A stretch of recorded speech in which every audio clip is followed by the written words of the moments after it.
RTO siren અને light આપી એ બાબતે કોર્પોરેશનમાં કેટલાક અધિકારીઓને પદાધિકારીઓ હજી મૌન હતું.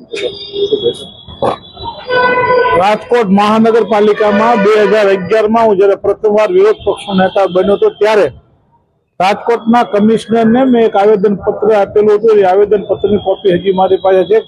મોટર વ્હીકલ એક્ટની કલમ 1989 મુજબ કોઈ પણ અધિકારી કે પદાધિકારી ઇમરજન્સી વાહન સિવાય ફાયર ફાઈટર હોય, ફાયરના લગતા વાહન હોય કે પછી પોલીસ ડિપાર્ટમેન્ટ લગતા હોય, આની સિવાય નથી સાયરન રાખી શકતા કે નથી લાઇટ રાખી શકતા.